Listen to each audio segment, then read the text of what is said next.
आज हम बात करेंगे इम्तियाज़ अली की। डायरेक्टर इम्तियाज़ अली, फिल्म आने वाली है उनकी, मैं वापस आऊँगा। वो भी बॉक्स ऑफिस पर वापस आ गए हैं और कुछ एक फिल्में तो अच्छी बनाई हैं इम्तियाज़ ने, ये बात तो बिल्कुल हमको एक्सेप्ट करना होगी। और बड़े डायरेक्टर हैं फिल्म इंडस्ट्री के, और वो जो कुछ कहते हैं एक यंग और नामचीन डायरेक्टर की हैसियत से उसको सुना जाता है। और इम्तियाज़ अली की एक अच्छी खासी फॉलोइंग भी है यंगस्टर्स में, तो उनको बड़े ध्यान से सुनते हैं, उनकी फिल्में ध्यान से देखते हैं। और इम्तियाज़ अली आज के दौर के बहुत सारे जो डायरेक्टर्स हैं उनसे अलग हैं। उनकी कहानियों में एक आप कह सकते हैं कि संवेदनशीलता जिसे कहते हैं वो आपको नज़र आती है। और ये जो फिल्म उनकी आ रही है, मैं वापस आऊँगा, विभाजन के बैकड्रॉप पर कहानी है। इसके बारे में हम बात कर चुके हैं, टीज़र ट्रेलर भी आप देख चुके होंगे, तो उस पर हम नहीं करेंगे। मुद्दे की बात पे आते हैं। इम्तियाज़ अली क्योंकि आजकल अपनी फिल्म का प्रमोशन कर रहे हैं, इंटरव्यू दे रहे हैं मीडिया को, और आज उन्होंने मीडिया को एक इंटरव्यू में ऐसी बात कही है जो उनसे पहले मुझे नहीं याद किसी ने कही है, नेपोटिज्म पे। मतलब अगर इम्तियाज़ अली की बात को हम सच मान लें तो हमें नेपो किड्स के प्रति जो देखने का नज़रिया है सबको, वही बदल जाएगा। तो ये जो है उन्होंने क्या बात कही है, मैं तो चौंका हूँ इस बात से। आप आज मुझे ये बताइएगा, मैं उस पर कोई ख़ास टीका टिप्पणी नहीं करूँगा। मैं आपसे जानना चाहूँगा कि ये जो इम्तियाज़ अली ने कहा है क्या वाकई सच है? मतलब बड़ी सिंपैथी के साथ हमको नेपो किड्स को देखना चाहिए। बड़ा स्ट्रगल है बेचारों का, मतलब इतनी मेहनत करते हैं, इतना स्ट्रगल है उनका, उनको रिकग्निशन ही नहीं मिलता है। और यहाँ तो ठीक है, चलिए ठीक है, ये भी मान लेते हैं इम्तियाज़ अली बोल रहे हैं तो। लेकिन भाई साहब जो आउटसाइडर होते हैं उनको नेपो किड्स के मुकाबले बड़ी जल्दी जगह बनाने मिल जाती है, उनका टैलेंट तुरंत चमक जाता है, वो एकदम लोगों की नज़रों में आ जाते हैं, उनको एकदम सर आंखों पे बैठा लिया जाता है। मतलब आउटसाइडर्स आते हैं अगर अपने टैलेंट के साथ में, एकदम वेलकम करती है ये इंडस्ट्री और दर्शक। जबकि बेचारे नेपो किड्स तो जूते चप्पलें घिस लेते हैं अपने, मतलब कहाँ कहाँ नहीं बेचारे भाग दौड़ करते हैं, किस किस तरह से नहीं वो बेचारे मेहनत करते हैं। और उसके बावजूद मतलब उनको नेम फेम मिलने में, पैसा मिलने में इतनी मुश्किल होती कि पूछिए मत, उनकी ज़िंदगी के स्ट्रगल ख़त्म ही नहीं होते हैं। इम्तियाज़ अली ये सारी बातें कह रहे हैं, उनके कहने का आशय जो आप समझेंगे तो आपको हैरानी होगी कि यार हम तो अभी तक नेपो किड्स के बारे में इस तरह से सोच रहे थे। हमें अपना नज़रिया जो है बदलना चाहिए, क्योंकि आउटसाइडर्स को नेपो किड्स के मुकाबले आसानी से सक्सेस मिलती है, आसानी से उनके बारे में लोगों की राय बदल जाती है, उनको तो एक झटके में सब कुछ हासिल हो जाता है। नेपो किड्स बेचारे घिसते रहते हैं, घिसते रहते हैं, 10-10 फिल्में कर लेते हैं, पिट रहे हैं, मार खा रहे हैं बॉक्स ऑफिस पर, मगर फिल्में कर रहे हैं, मेहनत गजब की करते हैं। और इतनी मेहनत करते हैं, 10-10 फिल्में फ्लॉप दे के भी लोगों का नज़रिया ही नहीं बदलता उनके प्रति। लोग उनको नेपो किड कहते हैं, अरे नेपो किड है ये। उनके टैलेंट को मानने को राजी नहीं होते लोग, इतने टैलेंटेड होते हैं वो, मेहनत करते हैं तब भी। तो इम्तियाज़ अली की बात सुनिए, मतलब बड़ी मुझे लगा कि उन्होंने बहुत ही पते की बात कही। भाई सोचना चाहिए हमको, नेपो किड्स के प्रति जो है अभी तक हमने जो नज़रिया अपनाया हुआ है उसको बिल्कुल बदलने की ज़रूरत है। अब क्या कह रहे हैं, और ये भी ध्यान रखिएगा कि मतलब आउटसाइडर्स को चीज़ें आसानी से मिल जाती है, आउटसाइडर्स को लोग एकदम से सर आंखों पे बैठा लेते हैं। इम्तियाज़ अली ने एक इंटरव्यू में कहा है, outsiders have it easier, outsiders have it easier than nepo kids when it comes to navigating industry perception. भाई बेचारे, जैसे मैंने कहा कि नेपो किड्स 10 फिल्में कर रहे हैं, आप उनका टैलेंट ही नहीं पहचान पा रहे हैं। फ्लॉप हो गई 3 पिक्चर, 3 और साइन कर रखी है। वो मेहनत करके नेपो किड साबित करना चाहता है आपके सामने कि मुझे मानो, मेरा टैलेंट पहचानो, लेकिन आप उसकी 6 पिक्चर होने के बाद भी कदर नहीं करते। यही कहते हैं नेपो किड, टैलेंट तो देखते ही नहीं है। एक दर्शक के रूप में आपकी आंखों पर पट्टी बंधी रहती है। नेपो किड को आप उसके पीछे देख ही नहीं पाते कि उसके अंदर कलाकार भी छुपा है। तो एक आउटसाइडर के लिए जो है इंडस्ट्री के प्रति अपना नज़रिया या दर्शकों का जो नज़रिया होता है उस आर्टिस्ट के प्रति, उसको बदलना जो है आसान होता है आउटसाइडर के मुकाबले।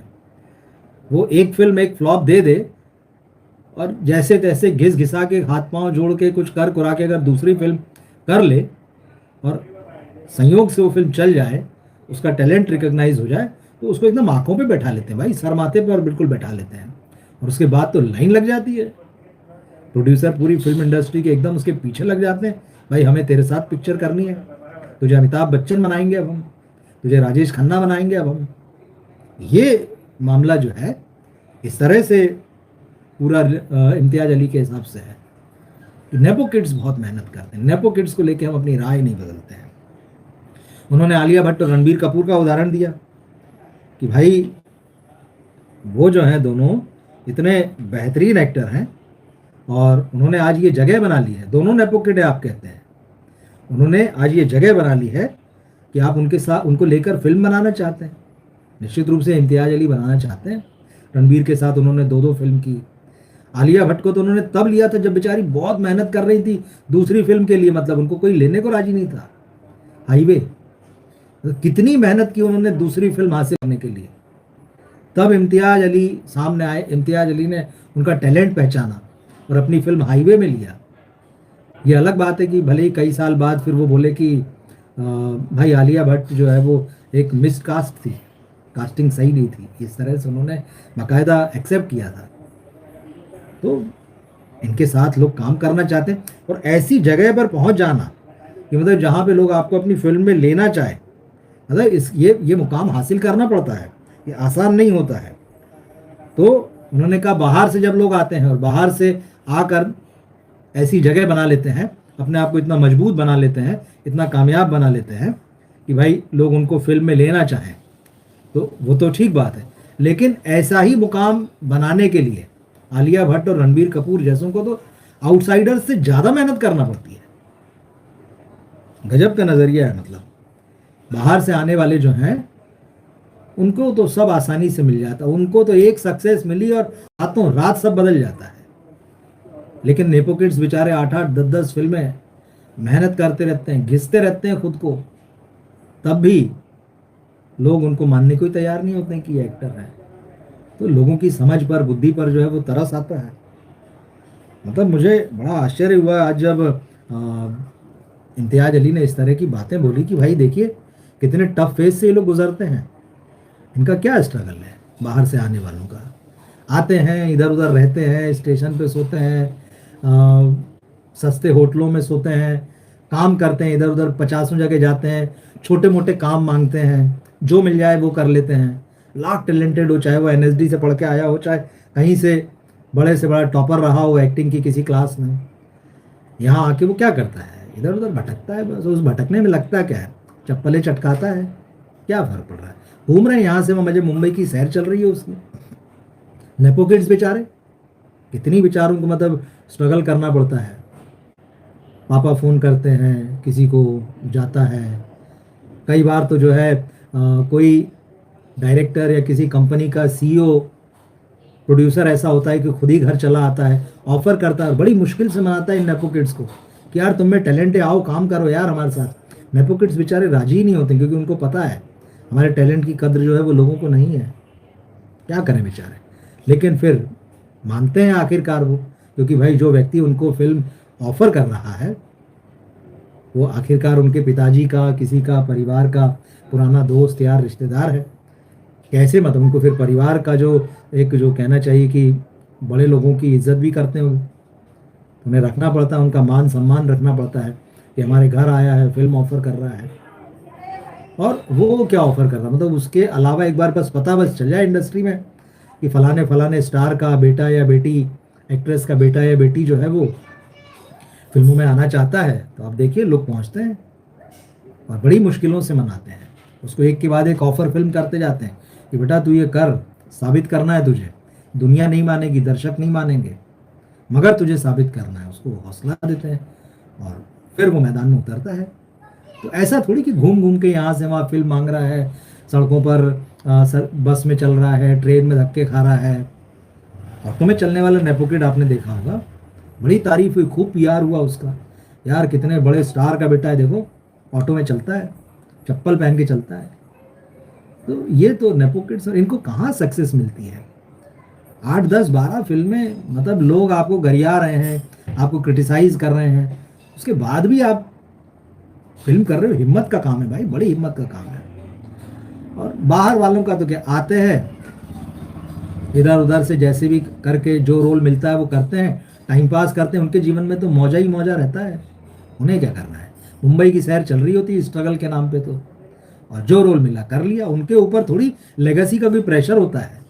प्रेशर तो नेपो किड्स पे होता है कि दादाजी कितने महान थे, पिताजी कितने महान हैं, माँ कितनी महान है, लोग तुलना करेंगे भाई इनसे।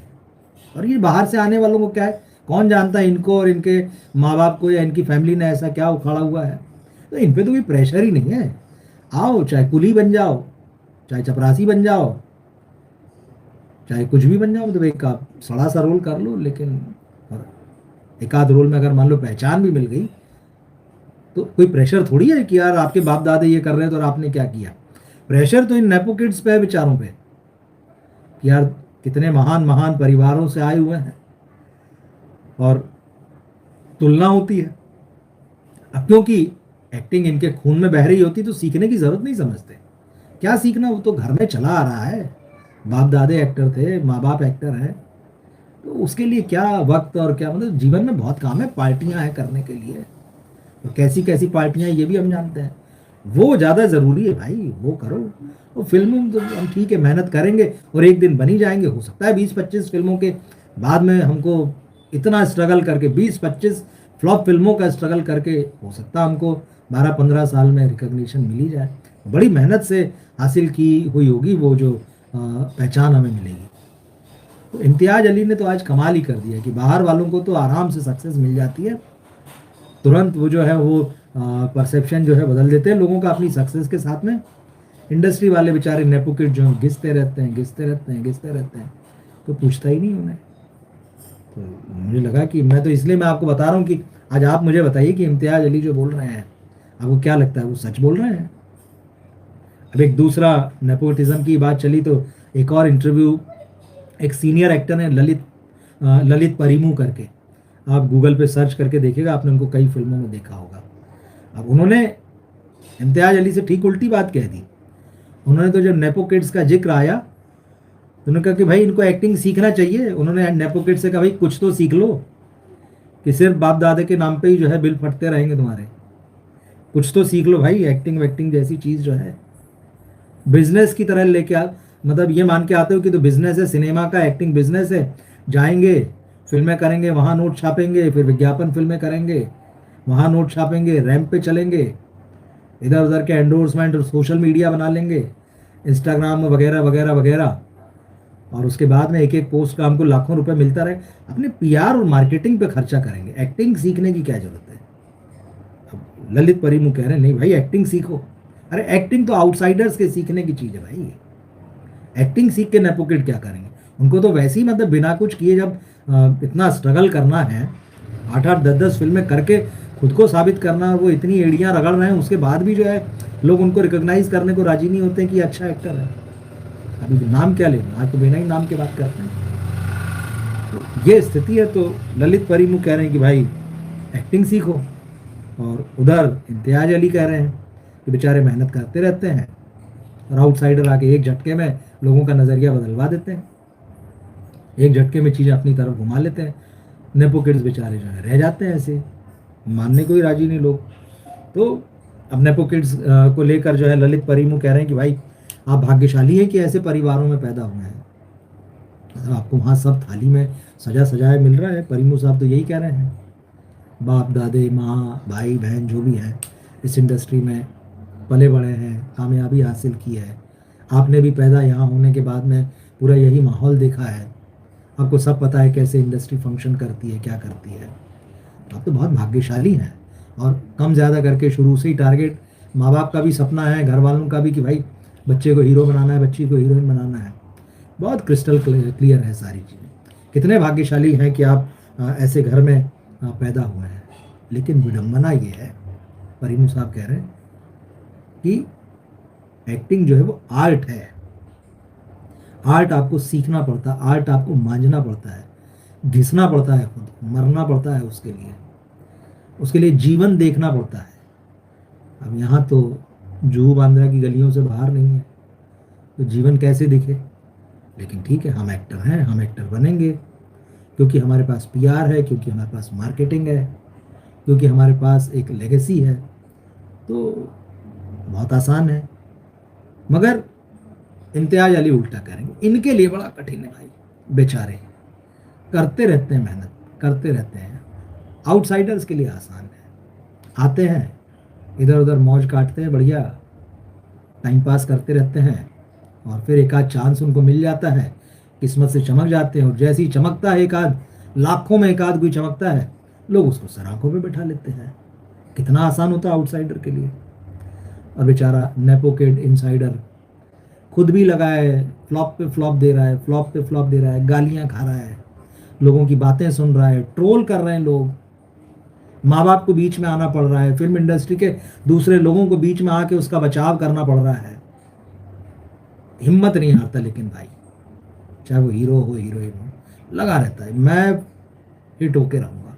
कितना स्ट्रगल है सोचिए, किलो किलो की गालियां खाना पड़ती है उसको, किलो किलो से ट्रोल होना पड़ता है उसको, उनका स्ट्रगल बड़ा है। इम्तियाज अली साहब ने एक नया नज़रिया दिया है। आप बताइएगा क्या सोचते हैं, मैं तो हैरान रह गया इस बात पे। और ललित परिमू जो कह रहे हैं भाई इनसे एक्टिंग सीखो, अब उनकी तो आवाज़ क्या ही पहुंचेगी, नेपो किड्स जानते भी नहीं होंगे उनको। लेकिन इम्तियाज अली ने जब ये सर्टिफिकेट दे दिया है कि भाई नेपो किड्स जो हैं वो कमाल हैं, बहुत बड़े लोग हैं, उनका स्ट्रगल लोगों को नहीं दिखता है, वो कितनी मेहनत कर लें लोग उनके बारे में अपनी राय बदलने को तैयार नहीं होते हैं। ये बड़ा नया विजन है। आप क्या सोचते हैं बताइएगा, मैं तो शॉक्ड हूँ इससे, तो इसीलिए मैंने कहा कि ये बात आप तक रखनी चाहिए, पहुँचानी चाहिए। आप बताइएगा क्या है। जगदीप जी लिख रहे हैं कि उज्जवल जी, Ravi ji, you both are, हाँ लाइव टेलीकास्ट कर रहे हैं, थैंक यू वेरी मच। हम इसको कोशिश कर रहे हैं कि रेगुलर करें, और साथ में भी आने की कोशिश करेंगे। आज हमारी वही बात हुई है, पहले हम किया करते हैं, मतलब इधर बीच में थोड़ा सा कभी कभी गैप आ जाता है, क्योंकि अपनी अपनी व्यस्तताएं भी हैं, उनकी अपनी व्यस्तताएं रहती है, मेरी अपनी, तो कभी चीज़ें मैच नहीं कर पाती है। लेकिन इधर हम कोशिश करेंगे कि ज़्यादा से ज़्यादा साथ में आए, आपका साथ बना रहना चाहिए। अगर आप हमारी बातचीत को एंजॉय करते हैं तो ये हमारे लिए सबसे ज़्यादा खुशी की बात है। एक चीज़ मैं और आपसे यहाँ पर रिक्वेस्ट करूँगा कि आप हम लोगों की बातचीत को, चाहे हम इंडिविजुअली कर रहे हैं या साथ में कर रहे हैं, अपने दोस्तों और फैमिली फ्रेंड्स जो हैं उनके साथ, ग्रुप्स जो होंगे आप उनमें शेयर कीजिए। अच्छा लगेगा, एक हमारा भी दायरा बढ़ेगा जो आपके परिचित हैं उनके बीच में, और आप भी कह सकेंगे कि आप सुनते हैं और आपको कुछ तत्व नज़र आता है इन बातों में। तो देखिएगा जी। जगदीप जी लिख रहे हैं धुरंधर द रिवेंज, ठीक है।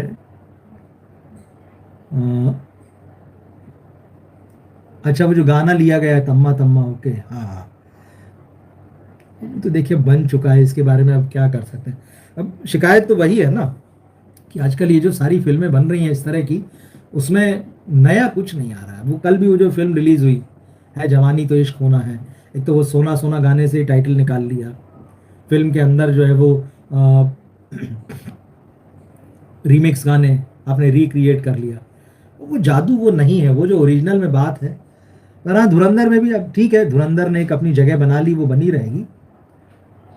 जी हाँ बिल्कुल, नेपो किड्स जो है वो सब जगह डिस्कस होते हैं, बात तो सही है, लेकिन हम कर क्या सकते हैं। अब हम ऐसी जगह पर, ऐसे मोड़ पर आ चुके हैं, एक देश के रूप में, एक समाज के रूप में, जहाँ पर रसूख, प्रभाव, जान पहचान, पैसा, मसल पावर, ये सारी चीज़ें बहुत इंपॉर्टेंट हो गई हैं। वरना हमने वो भी किस्से देखे सुने जो हमारे पुराणों से मिलते हैं। ऐसा नहीं है कि राजा भी अपने बच्चे को जो है वो सबके बराबर एजुकेशन दिलवा रहा है। वो भी दौर रहा है जब हमारे यहाँ इतिहास में कि टैलेंट की बड़ी कदर होती रही है। मॉडर्न उसमें भी आइए तो चाहे लाल बहादुर शास्त्री हों, ऐसे भी कई नाम मिलते हैं, गांधी जी का नाम ले लीजिए, महात्मा गांधी, कि उन्होंने अपने प्रभाव का इस्तेमाल किया और अपने बच्चों को इधर उधर फिट कराया हो, या वो जो कुछ कर रहे हैं उसकी बागडोर जो है वो बेटों को बेटियों को दे दी हो। उद्योगपति का तो समझ में आता, मनी ट्रांसफर है, लेकिन पॉलिटिक्स तो जनता की सेवा ही कहा जाता है ना। मतलब एक पहला परसेप्शन तो यही है, लेकिन अब तो सब कुछ बदल चुका है। स्पोर्ट्स में एक टैलेंट की ज़रूरत होती है, वो अगर नहीं है भाई, सुनील गावस्कर का बेटा रोहन गावस्कर कहाँ है, थोड़ा बहुत खेला लेकिन अब नहीं। सचिन तेंदुलकर के बेटे को देख लीजिए, तो वो टैलेंट मांगते। लेकिन सिनेमा एक ऐसी जगह है, इसलिए यहाँ ज़्यादा बातें होती हैं भाई। टैलेंट पर्दे पर दिखना चाहिए ना, टैलेंट हो तो आर्ट है ना वो। लेकिन अब तो यहाँ हिसाब किताब ही बदल चुके हैं लोग पूरे। नहीं है टैलेंट, लेकिन पैसे के दम पे या जान पहचान के दम पे लगे हुए हैं। एक है, अरे हो जाएगा पॉलिश, पहली फिल्म से बेहतर दूसरी में लगेगा, दूसरी से तीसरी में लगेगा, तीसरी, मतलब वो करता रहेगा। वही तो इम्तियाज अली कह रहे हैं कि बेचारे नेपो किड्स तो देखिए कितनी मेहनत करते हैं, कितना काम करते हैं, उनको लेकर राय ही नहीं बदलती लोगों की। आउटसाइडर एक आता है और वो कुछ बढ़िया कर जाता है और एक झटके में लोग उसके प्रति अपनी राय बदल लेते हैं और उसको भारी टैलेंटेड मान लेते हैं। ये कौन सा लॉजिक है, मैं नहीं समझ पाया। मतलब कहाँ से नेपो किड शुरू करते हैं और कहाँ से वो आउटसाइडर शुरू करता है, दिख ही नहीं रहा इनको। मतलब क्या होता है ना, अब इसको चमचागिरी चापलूसी बोलेंगे तो ये बहुत अच्छा नहीं लगेगा। लेकिन आप सोचिए, मतलब कि आप अगर खुद आउटसाइडर हैं तो आपके मन में आउटसाइडर्स को लेके क्या रिस्पेक्ट है। मैं आउटसाइडर वो नहीं कह रहा कि कोई भी आया और आपने ले लिया, बहुत टैलेंटेड लोग आते हैं। और जो nepo kids so called talent के नाम पर पर्दे पर आ रहे हैं, उनकी हालत हम नहीं देख रहे हैं क्या। और एक आध मौका, दो मौका तो समझ में आता है कि चलो ठीक है यार, ओके, सब करते हैं और करना चाहिए। मैं बिल्कुल नहीं कहता नहीं करना चाहिए, पर आप पब्लिक के लिए सिनेमा बना रहे हो भाई, उसकी एक्सेप्टेंस भी तो देखो। सबसे पहले तो उसका परफॉर्मेंस देखो। मतलब माँ बाप के रूप में, जान पहचान वाले अंकल आंटी के रूप में, दादा नाना के रूप में, या दोस्ती यारी के रूप में, उससे थोड़ा सा हटके देखो कि क्या वाकई ये लग रहा है बंदा जो हीरो बनने लायक है या हीरोइन बनने लायक है। लेकिन नहीं, क्योंकि अब अपने पास पूरा सेटअप बना हुआ है, मतलब क्योंकि हम ही हम है, हमारा नेक्सस है, हम एक खास क्लास है, तो ये नहीं तो वो नहीं तो वो नहीं तो वो, कोई ना कोई फिल्म बनाता रहेगा। और इतना इफरात पैसा कमा चुके हैं कि इस इंडस्ट्री को नोट छापने की मशीन में बदल दिया है। टैलेंट का उससे कोई लेना देना नहीं रह गया है। मार्केटिंग, भाई पैसा ज़रूरी है, होना चाहिए, ऐसा नहीं हो कि कोई फिल्म बना के बर्बाद हो जाए। लेकिन सिनेमा जो एक आर्ट के रूप में है और लोगों के लिए, आपके पिताजी का नहीं है, आपके पिताजी ने नहीं बनाया, हजारों लाखों लोगों ने यहाँ अपने मतलब खून पसीना बहाया है अपने सपनों के लिए। तब ये इंडस्ट्री आज जहाँ दिखती वहाँ दिखाई देती। लेकिन आज आप कॉरपोरेट के नाम पे जम के बैठ गए हैं, किसी को अंदर नहीं आने देना चाहते हैं, लोग घिसते रह जाते हैं। और इवन अब तो नए प्रोड्यूसर्स के लिए आप दरवाजे बंद कर रहे हैं, तो ये बहुत खराब स्थिति है। हाँ, फिर धुरंधर के बाद में सबकी आंखें खुल गई, ये बात सही चीज़ है। खान स्टार्स का एरा तो देखिए कम ज़्यादा करके जो है वो जा चुका है, ये मान लीजिए। सलमान खान, आमिर, शाहरुख जो है ना, कर रहे हैं स्ट्रगल, ऐसा नहीं है। वो चाहते हैं कि एक बार फिर से पुरानी जो उनकी जगह रही है, शोहरत, ताकत रही है, पॉपुलैरिटी रही है, उसको फिर से उसी तरह से एंजॉय करें जैसे पीक पर कर रहे थे। मगर अब समय बदल गया है, सिनेमा बदल गया है, काफ़ी चीज़ें बदल रही हैं और इस बात को थोड़ा गले उतार पाना इन लोगों के लिए कठिन होगा। वक्त के साथ तो सभी बदलता है, परमानेंट कुछ भी नहीं है, तो ये लोग भी परमानेंट नहीं है। समझने में थोड़ा टाइम लगेगा, पर अब होता यह है कि भाई अब हम नहीं है तो हमारे बच्चे, तो वही शाहरुख खान कर रहे हैं, वही आमिर खान कर रहे हैं।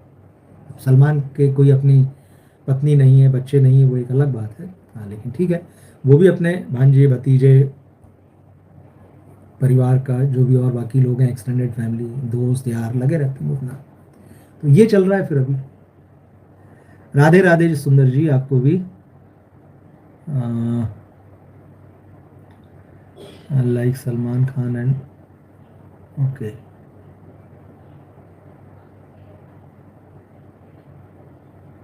आपका ये कमेंट इंग्लिश में मेरे पास लिख कर आ रहा है, ट्रांसलेट होकर। सलमान खान, काला हिरन, मैं कुछ समझ नहीं पा रहा हूँ जो इंग्लिश में लिखा हुआ है, सेंटेंस कुछ गड़बड़ है। आप हिंदी में लिख के भेजिए उसे। हाँ, मैं कल संडे नाइट ना, देखिए मैं कोशिश करूँगा। संडे कई बार ना बड़ा गड़बड़ा है, कुछ पता ही नहीं होता। एक तो वो छुट्टी जैसा मूड रहता है, तो फिर दिन भर बच्चे हैं, बाकी कभी दोस्त, कभी बाहर जाना आना, ये सब चीज़ें होती है, तो उसमें खबरों को फॉलो नहीं कर पाते हैं, ये भी एक चीज़ होती है। कोशिश मैं पूरी करूँगा कल, जैसा आप कह रहे हैं, या दिन में कल, क्योंकि अभी तक तो मेरे पास कोई ख़ास काम नहीं है। तो फिर कल मैं कोशिश करूँगी, जैसा मैं रूटीन रखता हूँ दोपहर में भी या कभी दिन में भी लाइव, चलिए कल कोशिश करता हूँ कि नॉर्मल डेज जैसा, कल संडे नहीं मनाता हूँ, अगर कोई एकदम बड़ा कुछ प्लान नहीं बन गया तो कल कोशिश करूँगा संडे नहीं मनाते हैं, नॉर्मल दिन की तरह एक बार लेकर देखते हैं कल का दिन। प्लास्टिक नोट आर्गुमेंट, हाँ ये देखते हैं कैसे आ रहे हैं, अच्छी बात है। एक्सपेरिमेंट चल रहे हैं, एक्सपेरिमेंट का दौर है, होते रहना चाहिए। ऐसे एक्सपेरिमेंट्स हों जो जनता के लिए अच्छे साबित हों, देश के लिए अच्छे साबित हों, सोसाइटी के लिए। तो ये भी एक तरह का एक्सपेरिमेंट है। मुझे नहीं पता कि किन किन देशों में इस तरह के प्लास्टिक के नोट हैं, लेकिन आएगी खबरें, देखेंगे जब ये आएंगे तो निश्चित रूप से। हालांकि अब तो अभी सर्च किया जा सकता है वैसे तो गूगल पे कि किन किन देशों में जो है प्लास्टिक के करेंसी नोट्स हैं। हाँ आपने हिंदी में लिखा है, लेकिन पता नहीं यूट्यूब में कौन सा यहाँ पर ये सॉफ्टवेयर लगा है, क्या लगा, वो इंग्लिश में ट्रांसलेट कर देता है। तो या तो आप रोमन में ही लिख दीजिए, जैसे आप इंग्लिश में लिख रहे हैं तो आप उसको हिंदी रोमन में जैसे लिखते हैं, मैं जा रहा हूँ MAINJARAHAHUN, उस तरह से लिख कर देखिए। तो आप कई कमेंट लेते हैं, उसके बाद फिर इस लाइव को पूरा करते हैं, ख़त्म करते हैं। तो आज मैंने सोचा इम्तियाज़ अली की बात करूं, जैसे कि हम बहुत स्ट्रेट कई बार करते हैं, मैंने कहा थोड़ा सा आज दूसरे तरह से करके देखते हैं कि सीधे सीधे बात ना करके। क्या आपको ये वीडियो, आपको ये लाइव अच्छा लगा? क्या आपको वो बात समझ में आ रही थी जो मैं कहना चाह रहा था? तो ये भी एक कहने का तरीका है कि मैं सीधे ये कहूँ कि इन्होंने गलत कहा, और मैं कहूँ कि नहीं मेरा ऐसा कोई इरादा नहीं है। तो फिल्म इंडस्ट्री, बाकी तमाम जगहों पे भी स्थितियां जो हैं, अब यह है कि कोई भी सच नहीं सुनना चाहता। समस्या ये है, मैं ये नहीं कह रहा, कोई दावा नहीं कर रहा कि मैं ही सच बोल रहा हूँ, लेकिन एक ओपिनियन है। हाँ ऑटो ट्रांसलेटर ऑन है, ठीक कह रहे हैं ऋषभ जी, ऋषभ देव जी, आपका स्वागत है। अब वो मुझे चेक करना पड़ेगा ऑन है तो वो किधर है, कैसा है, मैं चेक करूंगा इसको। Auto translator, okay. Sunil, mister king, okay, इससे आपका क्या मतलब है? ठीक, तो वही मैंने कहा आज एक दूसरे तरह से बात करके। अभी आपने लाइव देखा होगा, लास्ट में मैंने और उज्जवल जी ने बात की, तो उन्होंने बताया कि भाई है जवानी तो इश्क होना है, इसका एक उन्होंने 1 मिनट का ऑनेस्ट रिव्यू अपने इंस्टाग्राम पे किया, और उसमें कहा कि भाई डेविड धवन की अगर ये लास्ट फिल्म है तो उनकी विदाई या उनका फेयरवेल एक लास्ट फिल्म के साथ ऐसा नहीं होना चाहिए। फिल्म में वो बात नहीं है। डेविड धवन ने हमको जो लगभग 2 दशक तक जिस तरह से हंसाया, क्वालिटी या बेहतरीन कॉमेडी फिल्में बनाकर, ये फिल्म उससे मैच नहीं करती है। अब ये क्रिटिसिज्म उन्होंने किया, आप इसको क्रिटिसिज्म कह लें, मैं ओपिनियन कहता हूँ। उनके इंस्टाग्राम अकाउंट पर जो है वो स्ट्राइक आ गई, उनका इंस्टाग्राम अकाउंट जो है, उनका ये वीडियो जो है रोक दिया गया जो उन्होंने रिव्यू किया, और उसके बाद में उनके चैनल को भी डिलीट करने का नोटिस आ गया इंस्टाग्राम पर जो है। तो जी हाँ ऋषभ जी, ये डेविड जी ने कहा है कि उनकी अंतिम फिल्म होगी, तो ये अंतिम फिल्म है उनकी, तो आखिरी फिल्म है। तो बात तो सही है कि भाई डेविड धवन ने जिस तरह की फिल्में बनाई है ये उस लेवल की फिल्म नहीं है, लेकिन उज्जवल जी ने ये बात कह दी, इंस्टाग्राम पे वीडियो बना दिया। तो टिप्स की तरफ से, जो कि इस फिल्म की प्रोड्यूसर है, टिप्स की तरफ से उनके वीडियो पर स्ट्राइक दी गई, उनके चैनल पर स्ट्राइक दी गई कि अब चैनल खत्म हो जाए। मतलब आप वकील कीजिए, वकील करके फिर आप नोटिस का जवाब दीजिए। मतलब आपने ऐसा क्या बनाया भाई, और आपने ऐसी कौन सी बात कह दी, किसी को गाली दी, क्या किया? मतलब यह है कि हमें ऐसा कोई ओपिनियन जानना, सुनना, देखना है ही नहीं जो हमारे फेवर का ना हो। तो ये एक अजीब तरह का दौर है, ये चल रहा है। तो इसलिए मैंने सोचा कि आज थोड़ा कुछ अलग ढंग से हम बात करके देखते हैं। तो बात करने का ये वाला जो अंदाज है, क्या मेरी बात आप तक पहुंची है? ये ज़रूर आप जितने साथी इस वक्त जुड़े हुए हैं, तो बाद में जो साथी आएंगे वो तो लिखेंगे ही, पर मैं आप सबसे भी ये कहूँगा कि ये जिस तरह से, जिस टोन में, जिस अंदाज में ये लाइव मैंने किया है, क्या अव्वल तो क्या मेरी बात कन्वे हुई है, और क्या ये इंटरेस्टिंग लगी है? तो आप लिख कर बताइएगा मुझे।